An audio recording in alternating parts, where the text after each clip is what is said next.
Hi guys, gumagawa po tayo ng i-loading. Ito po yung bagong update ng Dapax i-loading.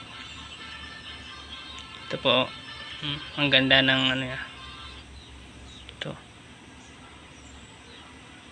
sa GCash in service. May Pimaya, may dito sa may mga bills, lahat ng bills nandyan na.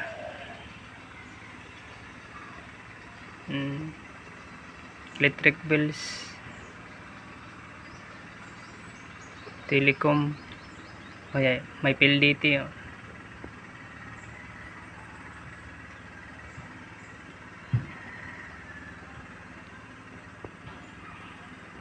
Salamat guys, yun lang.